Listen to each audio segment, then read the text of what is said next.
Hi friends, ಎಲ್ರಿಗೂ ನಮಸ್ಕಾರ. Teju veg recipe ಚಾನಲ್ಗೆ ಸ್ವಾಗತ. ಇವತ್ತು ನಾನು ಕೊತ್ತಂಬರಿ ಸೊಪ್ಪಿನಲ್ಲಿ ಪಲಾವ್ನ ಹೇಗೆ ಮಾಡೋದು ಅಂತ ತಿಳಿಸ್ಕೊಡ್ತಾ ಇದ್ದೀನಿ. ಬನ್ನಿ ಈ ರೆಸಿಪಿನ ಹೇಗೆ ಮಾಡೋದು, ಇದಕ್ಕೆ ಬೇಕಾಗಿರುವಂಥ ಇಂಗ್ರೀಡಿಯೆಂಟ್ಸ್ಗಳು ಏನು ಅನ್ನೋದನ್ನು ನೋಡ್ಕೊಬರೋಣ.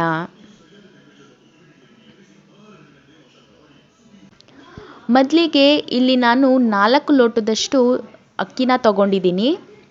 ಹಾಗೆ ಕೊತ್ತಂಬರಿ ಸೊಪ್ಪನ್ನು ತಗೊಂಡಿದ್ದೀನಿ. 6 ರಿಂದ 7 ಹಸಿಮೆಣಸಿನಕಾಯಿ,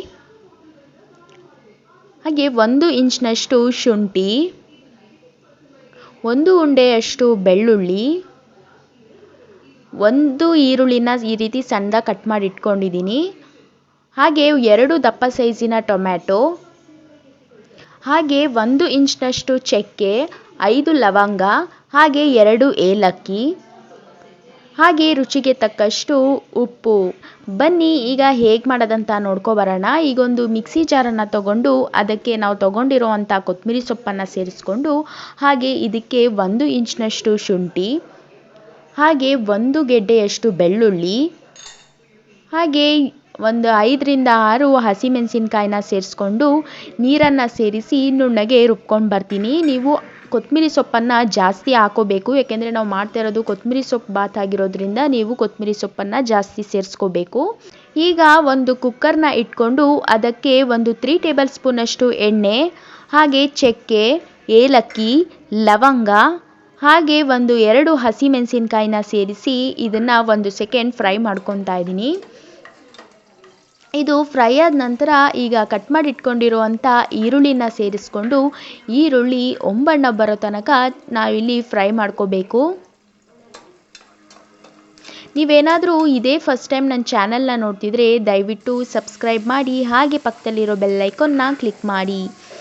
ಈಗ ಕಟ್ ಮಾಡಿ ಇಟ್ಕೊಂಡಿರೋವಂಥ ಟೊಮ್ಯಾಟೊನ ಸೇರಿಸಿ ಟೊಮ್ಯಾಟೊ ಸಾಫ್ಟ್ ಆಗೋದಕ್ಕೋಸ್ಕರ ನಾನಿಲ್ಲಿ ಒಂದು ಸ್ವಲ್ಪ ಉಪ್ಪನ್ನು ಸೇರಿಸಿ ಚೆನ್ನಾಗಿ ಸಾಫ್ಟ್ ಆಗೋವರೆಗೂ ನಾನಿಲ್ಲಿ ಫ್ರೈ ಮಾಡ್ಕೊತಾ ಇದ್ದೀನಿ. ಇದು ಫ್ರೈ ಆದ ನಂತರ ಈಗ ನಾವು ರುಬ್ಬಿಟ್ಕೊಂಡಿರುವಂಥ ಮಸಾಲಾನ ಸೇರಿಸ್ಕೊಂಡು ಇದನ್ನು ಕೂಡ 1 ಸೆಕೆಂಡ್ ಫ್ರೈ ಮಾಡ್ಕೊತಾ ಇದ್ದೀನಿ. ಈಗ ಇದು ಫ್ರೈ ಆದ ನಂತರ ಈಗ ಅದೇ ಮಿಕ್ಸಿ ಜಾರ್ಗೆ ಸ್ವಲ್ಪ ನೀರನ್ನು ಸೇರಿಸಿ ಚೆನ್ನಾಗಿ ಮಿಕ್ಸ್ ಮಾಡಿ ನಾನು ಸೇರಿಸ್ಕೊಂಡು, ಹಾಗೆ ಇದಕ್ಕೆ ತೊಳೆದಿಟ್ಕೊಂಡಿರುವಂಥ ಅಕ್ಕಿನ ಕೂಡ ಸೇರಿಸ್ಕೊಂಡು ಮಿಕ್ಸ್ ಮಾಡ್ಕೊತಾ ಇದ್ದೀನಿ. ಈಗ ಇದಕ್ಕೆ ನಾನು 6 ಲೋಟದಷ್ಟು ನೀರನ್ನು ಸೇರಿಸ್ಕೊತಾ ಇದ್ದೀನಿ. 1 ಲೋಟಕ್ಕೆ 1.5 ಲೋಟದಷ್ಟು ನೀರನ್ನು ಪ್ರಕಾರ ನಾನು 6 ಲೋಟ ಸೇರಿಸ್ಕೊತಾ ಇದ್ದೀನಿ.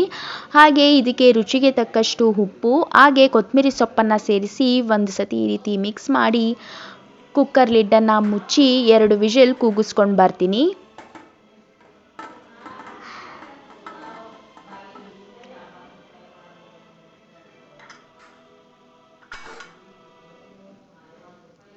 ಈಗ 2 ವಿಷಲ್ ಆಗಿದೆ, ಕುಕ್ಕರ್ ಕೂಡ ಆರಿದೆ.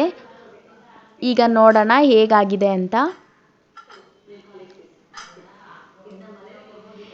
ಈಗ ಪಲಾವ್ ಎಲ್ಲ ಚೆನ್ನಾಗಿ ಬೆಂದಿದೆ. ಈಗ ಇದನ್ನು ಈ ರೀತಿ ಮಸಾಲ ಹಾಗೆ ಅನ್ನ ಎಲ್ಲ ನೀಟಾಗಿ ಮಿಕ್ಸ್ ಮಾಡ್ಕೋಬೇಕು. ಈಗ ಕೊತ್ತಂಬರಿ ಸೊಪ್ಪಿನ ಪಲಾವ್ ರೆಡಿಯಾಗಿದೆ. ಈಗ ಇದನ್ನು ನಾನೊಂದು ಸರ್ವಿಂಗ್ ಪ್ಲೇಟ್ಗೆ ಸರ್ವ್ ಮಾಡ್ಕೊತಾ ಇದ್ದೀನಿ. ನೋಡಿದ್ರಲ್ಲ ಎಷ್ಟು ಸಿಂಪಲ್ಲಾಗಿ ಎಷ್ಟು ರುಚಿಕರವಾಗಿರುವಂಥ ಕೊತ್ತಂಬರಿ ಸೊಪ್ಪಿನ ಪಲಾವ್ನ ಮಾಡ್ಕೋಬೋದು ಅಂತ. ಇವತ್ತು ನಾನು ಮಾಡಿರೋ ಅಂಥ ಈ ರೆಸಿಪಿ ನಿಮ್ಗೇನಾದರೂ ಇಷ್ಟ ಆಗಿದ್ದರೆ ಲೈಕ್ ಮಾಡಿ, ಶೇರ್ ಮಾಡಿ, ಹಾಗೆ ಈ ರೆಸಿಪಿನ ಒಮ್ಮೆ ಮನೇಲಿ ಟ್ರೈ ಮಾಡಿ ಹೇಗೆ ಬಂತು ಅಂತ ಕಾಮೆಂಟ್ ಮೂಲಕ ತಿಳಿಸಿ. ಹಾಗೆ ಇದೇ ರೀತಿ ಈಸಿ ರೆಸಿಪಿಗೋಸ್ಕರ ತೇಜು ವೆಜ್ ರೆಸಿಪಿ ಚಾನಲ್ನ ಸಬ್ಸ್ಕ್ರೈಬ್ ಮಾಡೋದನ್ನು ಮರಿಬೇಡಿ.